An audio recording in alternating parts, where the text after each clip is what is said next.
ও নবী, আপনি বয়ান করেছেন ওই দিন নাকি সূর্য নিচে চলে আসবে। আল্লাহ বলবেন সূর্য তো যত তাপ আছে জমিনে ছেড়ে দে, সূর্যের গরমে মাটির জমিনটা পুড়িয়া তামা হয়ে যাবে, কেউ দাঁড়াতে পারবে না, পায়ের চামড়াগুলো পুড়ে যাবে। অপরদিকে জাহান্নামের আগুনের আওয়াজ, জাহান্নাম চিল্লায়া চিল্লায়া বলবে, ও আল্লাহ, বেনামাজিগুলো দাও, পেটের ক্ষুধা নিবারণ করতে হবে রে আল্লাহ। ও নবী, আপনি বলেছেন জাহান্নামের আওয়াজের কারণে হাসরের ময়দানটা থরথর করে কেঁপে উঠবে। আমার আল্লাহ নাকি রাগান্বিত হইয়া কুদরতের আওয়াজ দিবেন, লিমানিল মুলকুল ইয়াউম লিল্লাহিল ওয়াহিদিল কাহ্হার। আমার আল্লাহ কুদরতে আওয়াজ দেওয়া মাত্র হাসরের ময়দানটা কেঁপে উঠবে। ও নবী, আপনি বয়ান করেছেন কেউ কারো পরিচয় দিবে না, শুধু কান্নার কান্না। ও ভোলার মুসলমানেরা, এখনো কি চিন্তা করবা না? এত বড় দামি ব্যক্তিও যদি এত কান্না করেন, এত সুন্দর আমল আর এলেম থাকার পরেও আপনার আমার কোনো আমল নাই, নামাজ নাই, রোজা নাই, তেলাওয়াত নাই, আপনার আমার কি পরিমাণ কান্না করা উচিত? এখনো কি চোখে পানি আসবে না রে বাবা? ওই জাহান্নামের আগুনের গরম কেমনে সহ্য করবি রে যুবক? দুনিয়াতে সূর্যের গরম সহ্য করা যায় না, মশার কামড় সহ্য করা যায় না, বেতের বাড়ি সহ্য করা যায় না। আবু বকর কাঁদেন আর বলেন, ইয়া রাসূলুল্লাহ, আপনি বলেছেন আল্লাহর কুদরতি রাগান্বিত আওয়াজ। হাসরের ময়দানের অবস্থা এমন হবে যে নবীদের গুনাহ নাই, তারাও কান্নায় বিভোর হয়ে যাবে। আদম নবী কাঁদবেন, আল্লাহ আমার উপায় কি হবে? মূসা নবী কাঁদবেন, ঈসা নবী কাঁদবেন, ইব্রাহিম নবী কাঁদবেন। ও আমার পর্দার আড়ালের মা বোনেরা, সেদিন আপনার আমার কি উপায় হবে একটু চিন্তা করেন। দুনিয়ার মজা তো কম নেন নাই, দুনিয়ার আরাম তো কম করেন নাই, কবরের আরামের চিন্তা করছেননি? আমার মাওলার আদালত বড় কঠিন।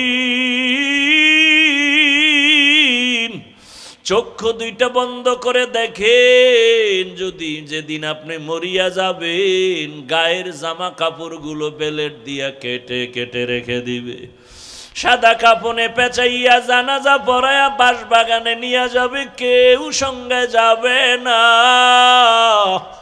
ওই অন্ধকার কবরে একা কেমনে থাকবেন? কই আপনার ছেলে, কই আপনার মেয়ে, কই আপনার স্বামী? এখন আপনার ডানে বামে আপনের অভাব নাই। ও আমার যুবক বাবার, একটু চিন্তা করো, তুমি যদি মরিয়া যাও, জানাজার নামাজ দিয়া কবরে নিলে কেউ তোমার সাথে যাবে না। তোমার আপন বন্ধুটা মোবাইল থেকে নাম্বার ডিলিট করে ফেলবে আর বলবে আমার বন্ধু নাই, মোবাইলে নাম্বার রেখে লাভ নাই। কার পেছনে ঘুরো,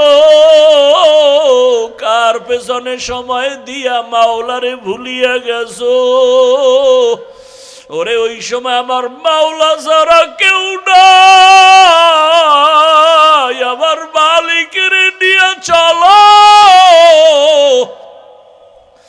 তোমার মা কই গেল, কেউ সাথে যাবে না, বাবাও যাবে না, ভাই বোনেরা যাবে না। 2-3 দিন কান্নার পরে আর খবরও নিবে না রে বাবা।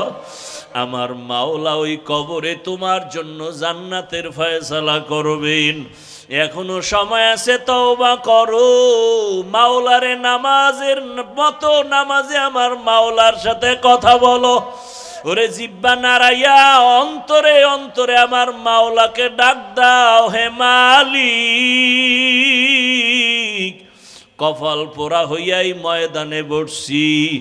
আমার কপাল এত খারাপ, এত গুনাহ, আমার গুনার কারণে আমার হাত নাপাক, চোখ নাপাক, জিব্বা নাপাক, অন্তর নাপাক। আমার গুনার খবর আমার মাও জানে না, বাবাও জানে না। আমার গুনার খবর আমার স্ত্রী সন্তানেরা জানে না রে যুবক। যদি আমার মা বাবা জানতো আমি কত বড় গুনাহগার, এই হাতের দ্বারা জুলুম করেছি, চোখের দ্বারা জুলুম করেছি, জবানের দ্বারা অন্যায় করেছি, মা আমাকে ভালো নজরে দেখতো না রে বাবা। তোমার বন্ধু যদি জানে তুমি কঠিন অন্যায় করো, বন্ধু তোমাকে আর ভালো জানবে না। কিন্তু আমার মাওলা যে কেমন দয়ার মাওলা, এত গুনার পরেও আমার মাওলা তো জানেন তুমি আমি কোন দিন কতটা গুনাহ করেছি, হাতের দ্বারা চোখের দ্বারা।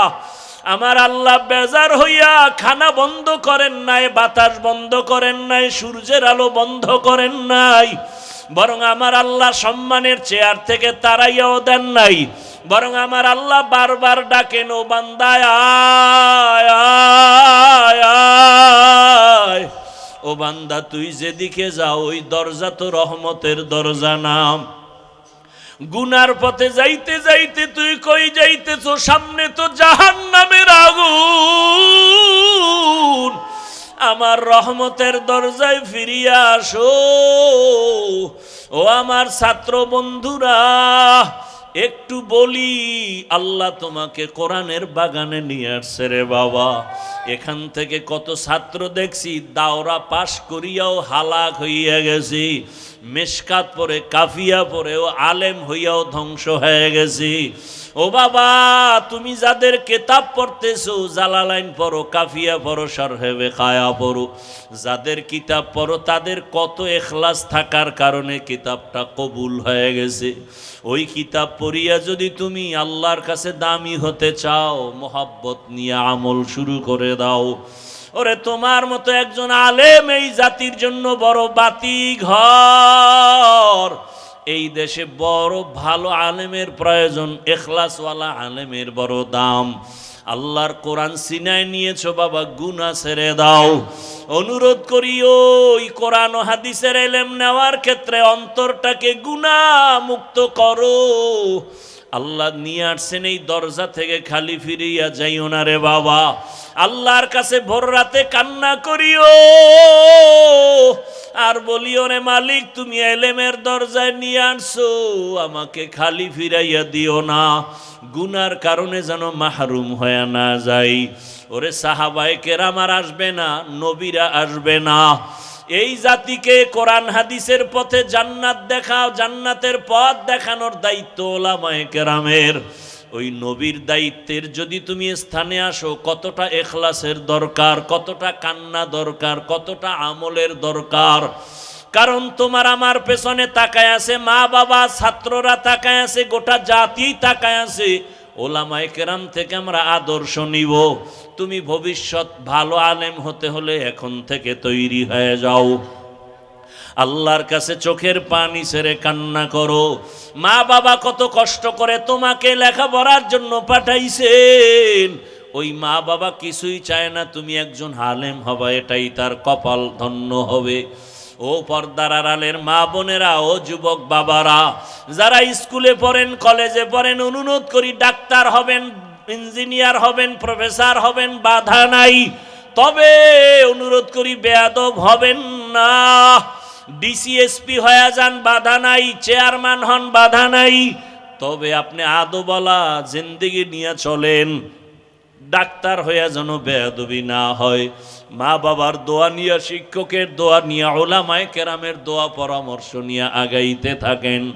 আল্লাহ রাস্তা খুলে দিবেন। ও মা বোনেরা, আল্লাহর কাছে তওবা করেন আর বলেন, হে মালিক, এই এলাকায় কত মহিলা আছে বেপরদায় চলে না, নামাজ ছাড়ে না, মোবাইলে সময় নষ্ট করে না, স্বামীর মাল খেয়ানত করে না। ও পর্দার আড়ালের আম্মা জানেরা, আপনারা কেন পর্দা করতে পারেন না? বেপরদায় চলেন কেন? নামাজ পড়তে পারেন না কেন? মোবাইলের সময় নষ্ট করেন। আপনার কি সন্তানের নিয়ে চিন্তা নাই? আপনার আদর্শটাই কিন্তু সন্তানের মধ্যে চলে আসবে। ভালো একটা আদর্শবান ডাক্তার ছেলে রেখে যান, আপনার ছেলেটাকে আদর্শবান ইঞ্জিনিয়ার বানায় যান। ডাক্তার হইয়াও কোরআন পড়বে, দোয়া করবে, তার জীবন ধন্য হবে, আপনারটাও ধন্য হয়ে যাবে। এখনো সময় আছে, আদর্শ ঠিক করে নামাজি হয়ে যান, জবান ঠিক করেন, পর্দা অনুযায়ী চলেন, মোবাইলে সময় নষ্ট করিয়েন না। একটা সন্তানকে আদর্শ সন্তান বানাবার ফিকির আর মেহনত করেন। আমার নবীও চোখের পানি ছেড়ে কাঁদেন, আবু বকরের কান্নাও চলতেছে। আবু বকর বলেন, ইয়া রাসূলুল্লাহ, নবীদের কান্না শুরু হয়ে যাবে, এমন কঠিন হালাত হবে হাসরের ময়দানে।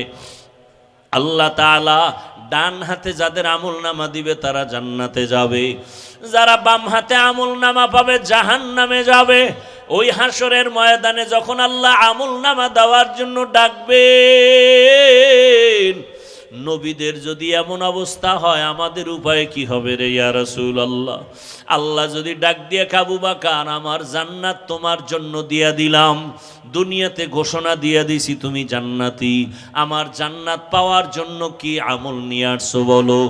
আমি যদি বলি, হে আল্লাহ তোমার মোহাব্বতে রোজা রাখলাম, তেলাওয়াত করলাম, নামাজ পড়েছি, যাকাত দিয়েছি, আমার আল্লাহ যদি বলে, আবু বকর আমি যেইভাবে নামাজ চাইছি ওইভাবে হক আদায় করে নামাজ দিতে পারো নাই, আমি যেইভাবে তেলাওয়াত চাইছি হক আদায় করে দিতে পারো নাই, আমি যেইভাবে তোমার যাকাতের আমল চাইছি হক আদায় করে দিতে পারো নাই, আমি যেইভাবে তোমার জিকিরের আমল চাইছি তুমি হক আদায় করে আমাকে দিতে পারো নাই, অতএব তোমার আমল তুমি নিয়ে যাও, আমার জান্নাত আমাকে দিয়া দাও।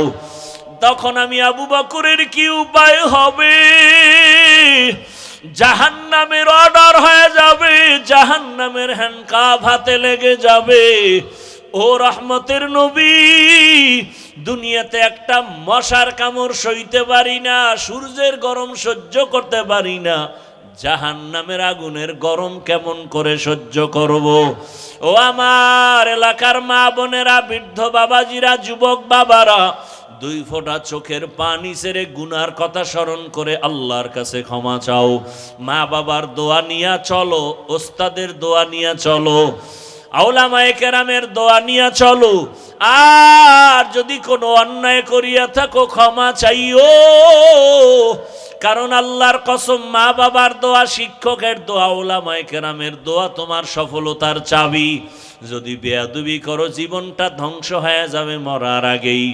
ও বাবারা, যদি মায়ের সাথে বেয়াদবি, বাবার সাথে বেয়াদবি করে থাকো, ওই মা বাবার চোখের পানি আর দোয়া ছাড়াই হাফিজুর রহমান চেয়ারে বসতে পারি নাই। ওই মা বাবার চোখের পানি দোয়া ছাড়া তুমিও টাকার মালিক, বাড়ির মালিক, গাড়ির মালিক, আলেম হতে পারো নাই। ওই মা বাবারে কেমনে ভুলিয়া গেছো? ওই মা বাবার জন্য কি মায়া হবে না? ওই মা বাবার সাথে এখনো সময় থাকলে দোয়া নাও রে বাবা, হারায় গেলে আর পাইবা না। ওই মা বাবা তোমার আমার জন্য কত রাত খানা খায় নাই, ঘুমায় নাই। একজন শিক্ষক মেহনত করতে করতে তার পরিবারের খবর নিতে পারেন নাই। এত মেহনত করে তোমাকে আমাকে বয়ান শিখাইছেন, এলেম শিখাইছেন, তার সাথে যেন বেয়াদবি না হয় রে বাবারা। ওলামায়ে কেরামের অবদান অস্বীকার করার কোনো সুযোগ নাই। দোয়া নিয়ে তওবা করো, মনে মনে আল্লাহকে বলো, হে আল্লাহ জীবনে কত নামাজ ছাড়লাম, গুনাহ করলাম, মোবাইল চালাইলাম, হাতের গুনাহ, চোখের গুনাহ, আজকে থেকে তৈরি হয়ে গেলাম হে মালিক, আর গুনাহ করব না, নামাজ ছাড়বো না, দাড়ি কাটবো না, বেপরদায় চলবো না।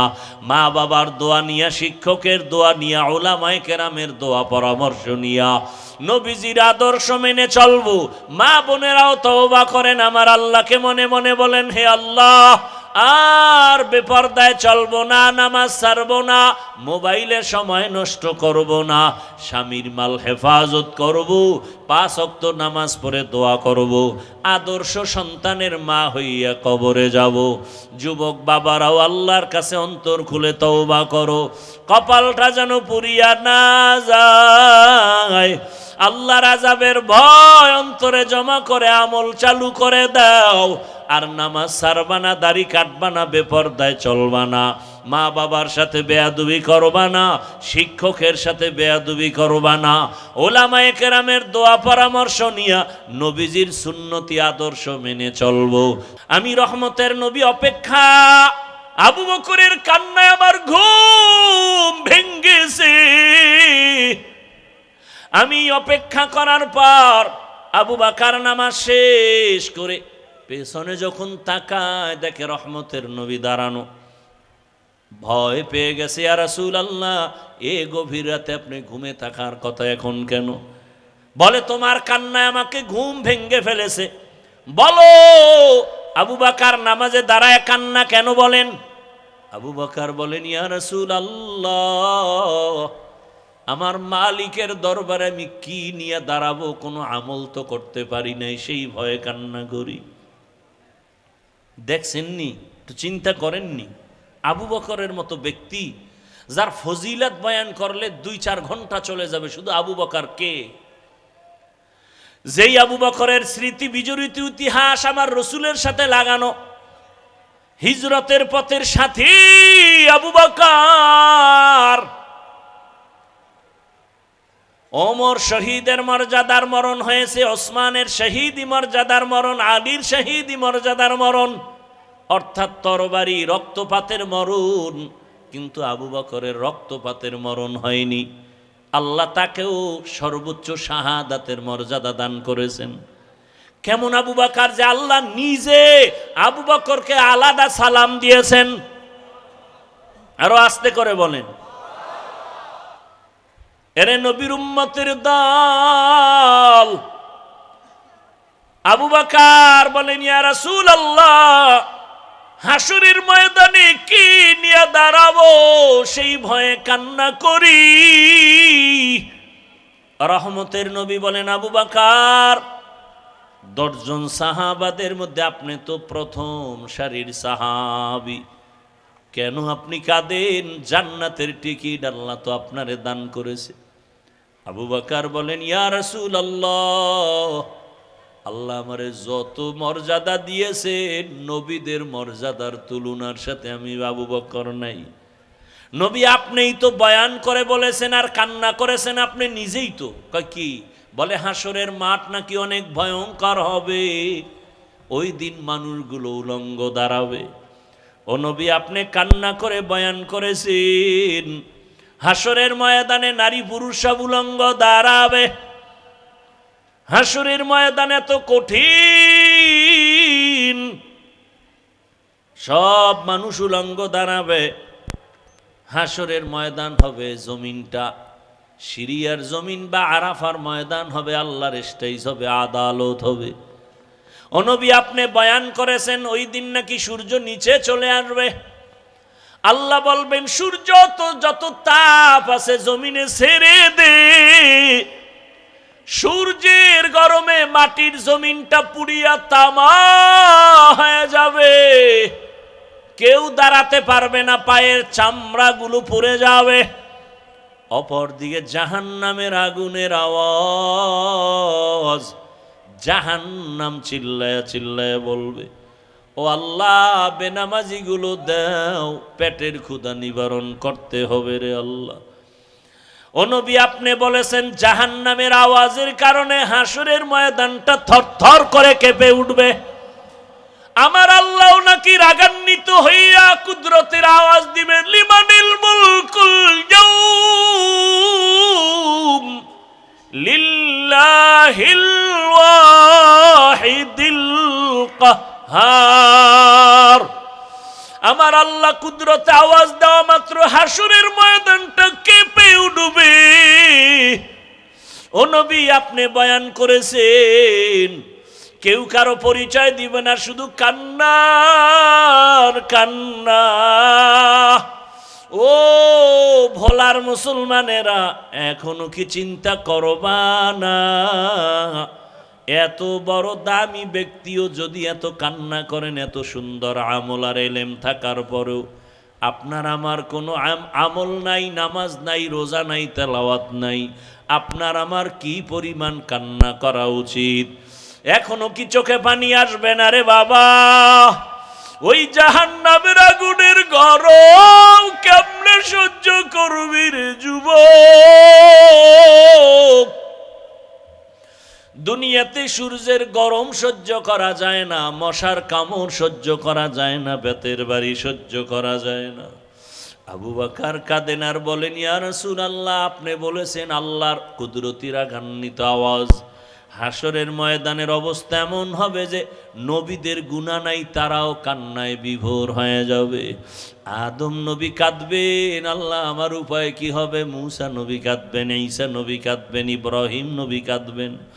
ও আমার পর্দার আড়ালের মা বোনেরা, সেদিন আপনার আমার কি উপায় হবে একটু চিন্তা করেন। দুনিয়ার মজা তো কম নেন নাই, দুনিয়ার আরাম তো কম করেন নাই, কবরের আরামের চিন্তা করছেননি। আমার মাওলার আদালত বড় কঠিন। চক্ষু দুইটা বন্ধ করে দেখেন, যদি যেদিন আপনি মরিয়া যাবেন, গায়ের জামা কাপড়গুলো বেলেট দিয়া কেটে কেটে রেখে দিবে। সাদা কাপনে পেঁচাইয়া জানাজা পড়ায়া বাঁশবাগানে নিয়ে যাবে, কেউ সঙ্গে যাবে না। ওই অন্ধকার কবরে একা কেমনে থাকবেন? কই আপনার ছেলে, কই আপনার মেয়ে, কই আপনার স্বামী? এখন আপনার ডানে বামে আপনের অভাব নাই। ও আমার যুবক বাবার, একটু চিন্তা করো, তুমি যদি মরিয়া যাও, জানাজার নামাজ দিয়া কবরে নিলে কেউ তোমার সাথে যাবে না। তোমার আপন বন্ধুটা মোবাইল থেকে নাম্বার ডিলিট করে ফেলবে আর বলবে আমার বন্ধু নাই, মোবাইলে নাম্বার রেখে লাভ নাই। কার পেছনে ঘুরো, কার পেছনে সময় দিয়া মাওলারে ভুলিয়া গেছো? ওরে ওই সময় আমার মাওলা ছাড়া কেউ নাই, আমার মালিকের নিয়ে চলো। তোমার মা কই গেল? কেউ সাথে যাবে না, বাবাও যাবে না, ভাই বোনেরা যাবে না। 2-3 দিন কান্নার পরে আর খবরও নিবে না রে বাবা। আমার মাওলা ওই কবরে তোমার জন্য জান্নাতের ফয়সালা করবেন। এখনো সময় আছে, তওবা করো। মাওলারে নামাজের মতো নামাজে আমার মাওলার সাথে কথা বলো। ওরে জিব্বা নাড়াইয়া অন্তরে অন্তরে আমার মাওলাকে ডাক দাও, হে মালিক, কপাল পোড়া হইয়াই ময়দানে বসছি। আমার কপাল এত খারাপ, এত গুনাহ, আমার গুনার কারণে আমার হাত নাপাক, চোখ নাপাক, জিব্বা নাপাক, অন্তর নাপাক। আমার গুনার খবর আমার মাও জানে না, বাবাও জানে না। আমার গুনার খবর আমার স্ত্রী সন্তানেরা জানে না রে যুবক। যদি আমার মা বাবা জানতো আমি কত বড় গুনাহগার, এই হাতের দ্বারা জুলুম করেছি, চোখের দ্বারা জুলুম করেছি, জবানের দ্বারা অন্যায় করেছি, মা আমাকে ভালো নজরে দেখতো না রে বাবা। তোমার বন্ধু যদি জানে তুমি কঠিন অন্যায় করো, বন্ধু তোমাকে আর ভালো জানবে না। কিন্তু আমার মাওলা যে কেমন দয়ার মাওলা, এত গুনার পরেও আমার মাওলা তো জানেন তুমি আমি কোন দিন কতটা গুনাহ করেছি, হাতের দ্বারা, চোখের দ্বারা। আমার আল্লাহ বেজার হইয়া খানা বন্ধ করেন নাই, বাতাস বন্ধ করেন নাই, সূর্যের আলো বন্ধ করেন নাই, বরং আমার আল্লাহ সম্মানের চেয়ার থেকে তাড়াইয়াও দেন নাই। বরং আমার আল্লাহ বারবার ডাকেন, ও বান্দা আয় আয় আয়, ও বান্দা তুই যেদিকে যাও ওই দরজা তো রহমতের দরজা নাম। গুনার পথে যাইতে যাইতে তুই কই যাইতেছ? সামনে তো জাহান্নামের আগুন। আমার রহমতের দরজায় ফিরিয়া আসো। ও আমার ছাত্র বন্ধুরা, একটু বলি, আল্লাহ তোমাকে কোরআনের বাগানে নিয়ে আসছে রে বাবা। এখান থেকে কত ছাত্র দেখছি দাওরা পাশ করিয়াও হালাক হইয়া গেছি, মেশকাত পড়ে, কাফিয়া পড়েও আলেম হইয়াও ধ্বংস হয়ে গেছি। ও বাবা, তুমি যাদের কিতাব পড়তেছো, জালালাইন পড়ো, কাফিয়া পড়ো, শরহে বেকায়া পড়ো, যাদের কিতাব পড়ো তাদের কত ইখলাস থাকার কারণে কিতাবটা কবুল হয়ে গেছে।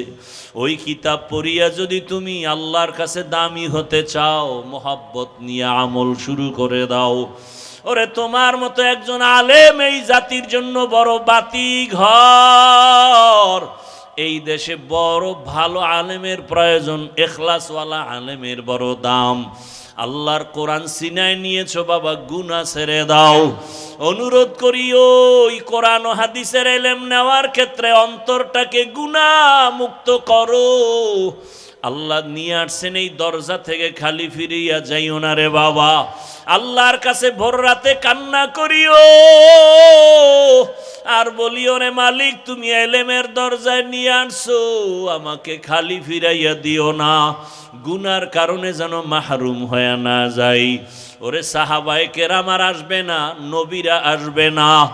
এই জাতিকে কোরআন হাদিসের পথে জান্নাত দেখাও, জান্নাতের পথ দেখানোর দায়িত্ব ওলামায়ে কেরামের। ওই নবীর দায়িত্বের যদি তুমি স্থানে আসো, কতটা ইখলাসের দরকার, কতটা কান্না দরকার, কতটা আমলের দরকার। কারণ তোমার আমার পেছনে তাকায় আছে মা বাবা, ছাত্ররা তাকায় আছে, গোটা জাতি তাকায় আছে। ওলামায়ে কেরাম থেকে আমরা আদর্শ নিব। তুমি ভবিষ্যৎ ভালো আলেম হতে হলে এখন থেকে তৈরি হয়ে যাও। আল্লাহর কাছে চোখের পানি ছেড়ে কান্না করো। মা বাবা কত কষ্ট করে তোমাকে লেখাপড়ার জন্য পাঠাইছেন, ওই মা বাবা কিছুই চায় না তুমি একজন আলেম হবা, এটাই তার কপাল ধন্য হবে। ও পর্দার আড়ালের মা বোনেরা, ও যুবক বাবারা, যারা স্কুলে পড়েন, কলেজে পড়েন, অনুরোধ করি ডাক্তার হবেন, ইঞ্জিনিয়ার হবেন, প্রফেসর হবেন, বাধা নাই। তবে অনুরোধ করি বেয়াদব হবেন না। ডিসিএসপি হয়ে যান, বাধা নাই। চেয়ারম্যান হন, বাধা নাই। তবে আপনি আদবওয়ালা জিন্দেগি নিয়ে চলেন। ডাক্তার হয়ে যেন বেয়াদবি না হয়। মা বাবার দোয়া নিয়ে, শিক্ষকের দোয়া নিয়ে, ওলামায়ে কেরামের দোয়া পরামর্শ নিয়ে আগাইতে থাকেন। আল্লাহ রাস্তা খুলে দিবেন। ও মা বোনেরা, আল্লাহর কাছে তওবা করেন আর বলেন, হে মালিক, এই এলাকায় কত মহিলা আছে বেপরদায় চলে না, নামাজ ছাড়ে না, মোবাইলে সময় নষ্ট করে না, স্বামীর মাল খেয়ানত করে না। ও পর্দার আড়ালের আম্মা জানেরা, আপনারা কেন পর্দা করতে পারেন না? বেপরদায় চলেন কেন? নামাজ পড়তে পারেন না কেন? মোবাইলের সময় নষ্ট করেন। আপনার কি সন্তানের নিয়ে চিন্তা নাই? আপনার আদর্শটাই কিন্তু সন্তানের মধ্যে চলে আসবে। ভালো একটা আদর্শবান ডাক্তার ছেলে রেখে যান, আপনার ছেলেটাকে আদর্শবান ইঞ্জিনিয়ার বানায় যান। ডাক্তার হইয়াও কোরআন পড়বে, দোয়া করবে, তার জীবন ধন্য হবে, আপনারটাও ধন্য হয়ে যাবে। এখনো সময় আছে, আদর্শ ঠিক করে নামাজি হয়ে যান, জবান ঠিক করেন, পর্দা অনুযায়ী চলেন, মোবাইলে সময় নষ্ট করিয়েন না। একটা সন্তানকে আদর্শ সন্তান বানাবার ফিকির আর মেহনত করেন। আমার নবীও চোখের পানি ছেড়ে কাঁদেন, আবু বকরের কান্নাও চলতেছে। আবু বকর বলেন, ইয়া রাসূলুল্লাহ, নবীদের কান্না শুরু হয়ে যাবে, এমন কঠিন হালাত হবে হাসরের ময়দানে।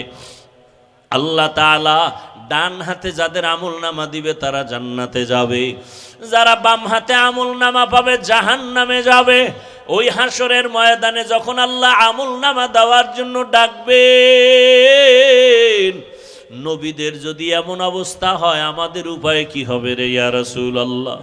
আল্লাহ যদি ডাক দিয়ে, আবু বকর, আমার জান্নাত তোমার জন্য দিয়া দিলাম, দুনিয়াতে ঘোষণা দিয়ে দিছি তুমি জান্নাতি, আমার জান্নাত পাওয়ার জন্য কি আমল নিয়ে আসছো বলো। আমি যদি বলি, হে আল্লাহ, তোমার মোহাব্বতে রোজা রাখলাম, তেলাওয়াত করলাম, নামাজ পড়েছি, যাকাত দিয়েছি, আমার আল্লাহ যদি বলে, আবু বকর, আমি যেইভাবে নামাজ চাইছি ওইভাবে হক আদায় করে নামাজ দিতে পারো নাই, আমি যেইভাবে তেলাওয়াত চাইছি হক আদায় করে দিতে পারো নাই, আমি যেইভাবে তোমার যাকাতের আমল চাইছি হক আদায় করে দিতে পারো নাই, আমি যেইভাবে তোমার জিকিরের আমল চাইছি তুমি হক আদায় করে আমাকে দিতে পারো নাই, অতএব তোমার আমল তুমি নিয়ে যাও, আমার জান্নাত আমাকে দিয়া দাও। তখন আমি আবু বকরের কি উপায় হবে? জাহান্নামের অর্ডার হয়ে যাবে, জাহান্নামের হ্যান্ডকাফ হাতে লেগে যাবে।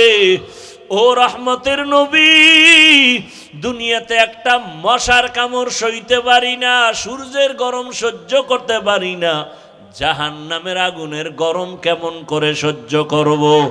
ও আমার এলাকার মা বোনেরা, বৃদ্ধ বাবাজিরা, যুবক বাবারা, দুই ফোঁটা চোখের পানি ছেড়ে গুনার কথা স্মরণ করে আল্লাহর কাছে ক্ষমা চাও।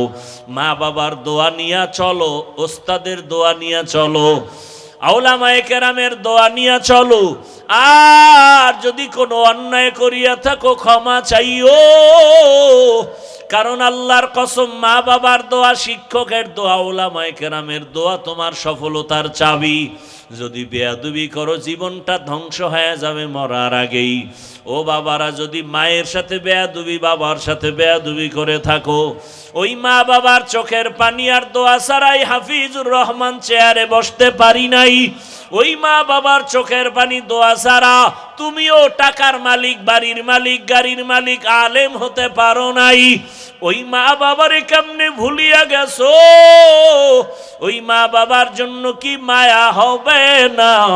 ওই মা বাবার সাথে এখনো সময় থাকলে দোয়া নাও রে বাবা, হারায় গেলে আর পাইবা না। ওই মা বাবা তোমার আমার জন্য কত রাত খানা খায় নাই, ঘুমায় নাই। একজন শিক্ষক মেহনত করতে করতে তার পরিবারের খবর নিতে পারেন নাই।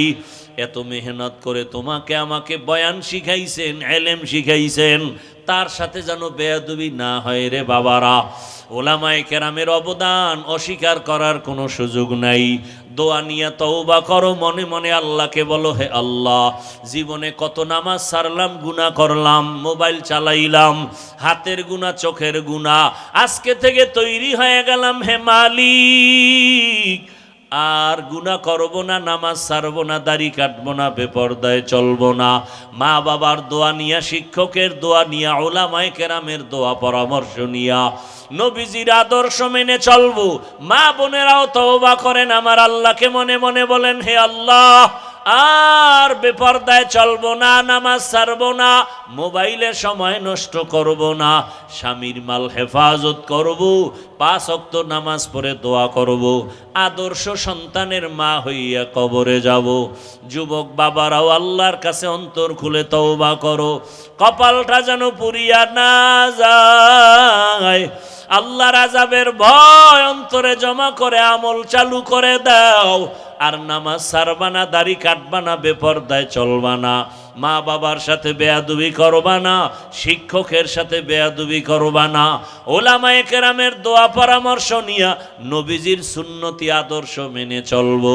তওবা করার যদি অন্তর তৈরি হয়, মুনাফিকি যদি অন্তরে না থাকে, খাঁটি তওবার নিয়ত যাদের আছে, দুটো হাত আমার আল্লাহকে দেখাইয়া দাও। আয় আল্লাহ, হাতগুলো কবুল করে নেন, তওবা কবুল করে নেন। তওবার উপরে মজবুত হইয়া চলার মতো তৌফিক আমাদের দান করেন, আমিন।